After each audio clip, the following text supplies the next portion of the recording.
Ya Allah Bapa, hari ini jamalah seluruh keberadaan hidup kami, supaya kami siap menerima taburan firman yang sebentar hamba akan sampaikan.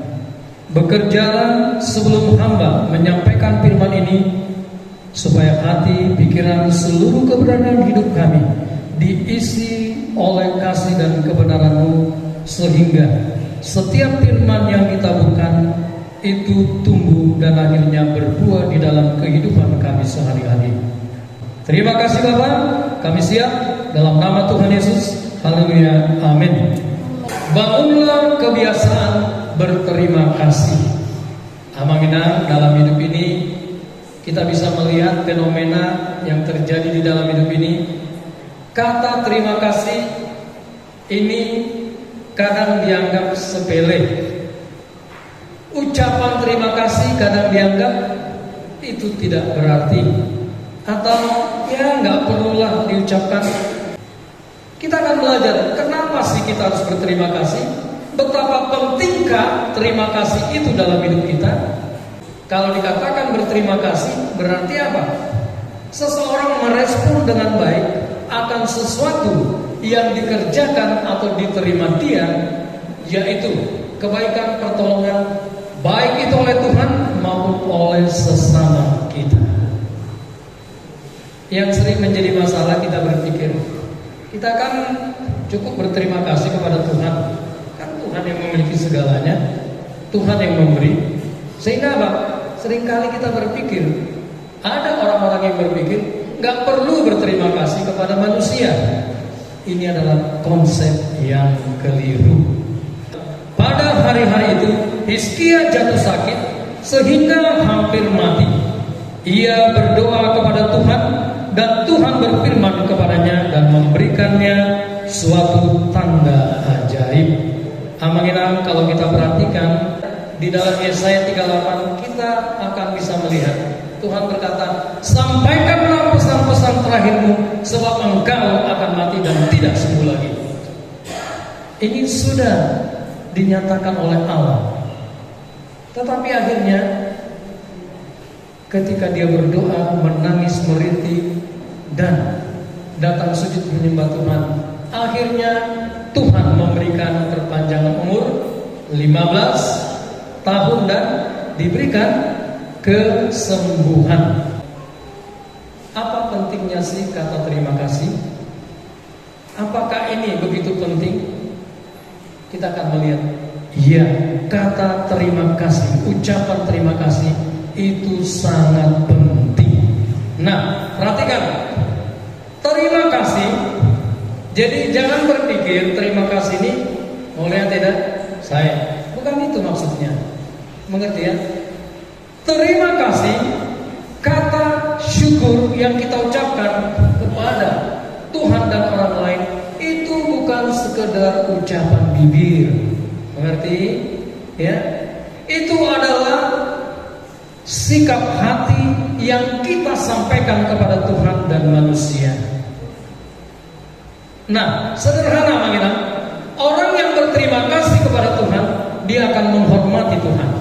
Orang yang berterima kasih kepada Tuhan, yang bersyukur kepada Tuhan, hidupnya akan berubah menuju kehidupan yang lebih baik dari hari-hari sebelumnya. Jadi kalau kita berterima kasih, tetapi kehidupan rohani kita makin merosot, berarti jangan-jangan ucapan terima kasih itu hanya sebagai lip service. Artinya asal menggejolna terima kasih hanya untuk sekedar menyenangkan hati orang. Orang yang berterima kasih itu artinya dia menghormati Allah yang memberikan kebaikan, memberikan pertolongan di dalam hidupnya. Ayat 25, tetapi Hizkia tidak berterima kasih atas kebaikan yang ditunjukkan kepadanya, karena ia menjadi angkuh sehingga ia dan Yehuda dan Yerusalem ditimpa murka Allah. Jadi perhatikan dengan baik ya. Kenapa sangat penting? Karena ini berhubungan dengan relasi kita dengan Allah. Relasi kita baik atau tidak itu akan ditentukan bagaimana kita menaikkan syukur terima kasih kepada Tuhan? Apakah kita menyatakan rasa terima kasih syukur kita kepada Allah atau tidak? Ketika kebaikan, ketika kasih karunia-Nya kita nikmati dalam hidup ini. Pertanyaannya, kenapa Hizkia tidak berterima kasih? Karena ia menjadi angkuh, sehingga ia dan Yehuda dan Yerusalem ditimpa murka. Karena apa? Ia menjadi angkuh. Kesombongan membuat kita tidak bisa, sulit mengucap syukur. Kesombongan membuat Hizkia tidak berterima kasih. Hizkia lupa, dia menang itu karena Tuhan, dia kaya karena Tuhan, namanya dinaikkan, ditinggikan karena Tuhan, keamanan di negaranya, di pemerintahnya itu karena Tuhan. Hizkia lupa kalau semuanya itu karena kasih karunia Allah. Amanginan, coba kita perhatikan. Mungkin hari ini, waktu ini kita makin meningkat di dalam hidup ini. Meningkat di dalam pendidikan, meningkat di dalam harta kekayaan, meningkat di dalam status sosial, meningkat di dalam banyak hal. Pertanyaannya, sadarkah kita, tahukah kita itu semua karena kasih karunia Allah, karena Allah menyatakan kebaikan, pertolongan, dan menyatakan kasih-Nya kepada setiap kita, sehingga kita semakin bertumbuh, berkembang, dan mengalami peningkatan di dalam hidup ini. Jadi amanginah, kalau kita sulit berterima kasih, itu ceknya kesombongan itu masih kuat di dalam diri kita. Keangkuhan itu masih kuat di dalam diri kita. Setiap orang yang tinggi hati adalah kekejian bagi Tuhan. Sungguh ia tidak akan luput dari hukuman. Jelas, akhirnya Tuhan murka kepada Hizkia karena dia tidak berterima kasih atas kebaikan pertolongan yang diberikan Tuhan kepadanya. Jadi amanah, ini sangat penting. Kalau kita tidak berterima kasih, Tuhan menganggap saya dan setiap kita ada di dalam dosa kesombongan. Berarti apa? Cepat atau lambat kita akan mendapatkan hukuman murka Tuhan. Mungkin sekarang kita berkata, gak apa-apa, aku masih punya banyak, aku masih begini, posisiku masih begini. Iya, hari ini kita tidak tahu besok atau 1 bulan, 2 bulan hancur semuanya. Karena apa? Itu milik Tuhan, dan Tuhan tidak mau kita hidup di dalamnya. Karena apa? Kesombongan, keangkuhan adalah dosa Lucifer. Lucifer memberontak kepada Allah. Karena apa? Dia ingin menyamai Allah, menyamai yang maha tinggi, dan ingin naik dari atas awan-awan. Berarti apa? Dia ingin bukan hanya menyaingi, tetapi ingin melebihi Tuhan di dalam hidupnya, sehingga dia dan sepertiga dari malaikat yang mengikut dia dicampakkan ke bumi ini. Jadi amanah ini sangat serius sekali. Jadi hati-hati kalau ketika kita mendapatkan pertolongan dari orang lain atau dikasih kekuatan, semangat, penghiburan, dogma melalui hati dari kedalaman hati kita. Amin. Sampaikan, itu akan membangun hubungan baik di antara kita. Kalau kita ingin menjadi gereja yang sehat, gereja yang kuat, belajar berterima kasih, belajar menyatakan syukur satu dengan yang lain. Nah, sekarang kalau kita suatu saat sudah terjebak jatuh di situ, apa yang harus kita lakukan? Ayat 26, kita baca bersama. 1, 2 ya. Tetapi ia sadar akan keangkuhannya itu dan merendahkan diri bersama-sama dengan penduduk Yerusalem, sehingga murka Tuhan tidak menimpa mereka pada zaman Hizkia. Perhatikan, Tuhan masih memberikan kasih karunia kepada Hizkia, Raja Hizkia, kemudian kepada penduduk Yerusalem, orang Yehuda. Jadi hukuman itu tidak dilaksanakan pada zamannya Hizkia, tapi firman Tuhan tetap firman Tuhan. Hukuman pasti tetap dilaksanakan. Masih ingat ya, saya berikan contoh paling sederhana dan paling jelas. Daud, walaupun dia minta ampun, diampuni Tuhan. Dia puasa, oke, Tuhan bilang silakan merendahkan diri, oke.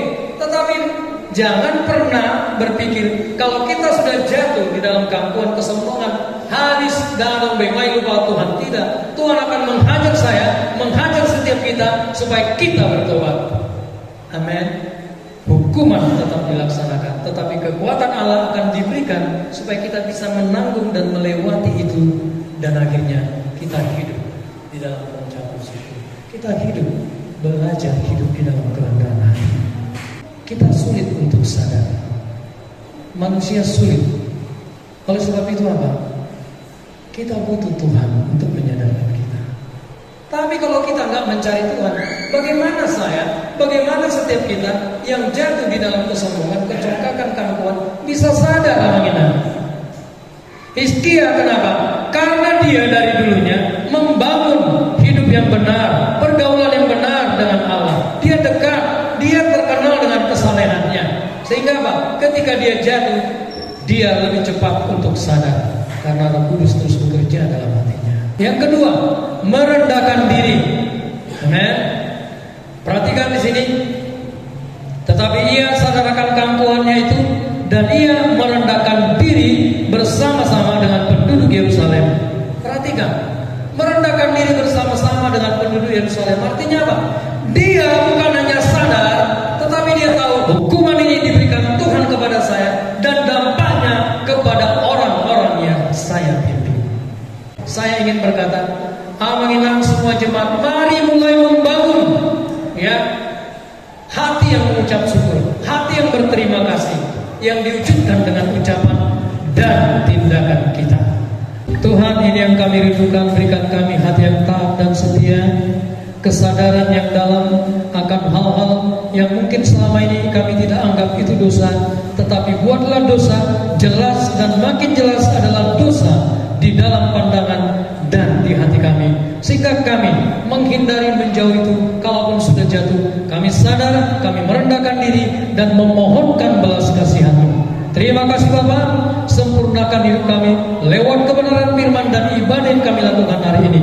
Dalam nama Tuhan Yesus, haleluya, amin.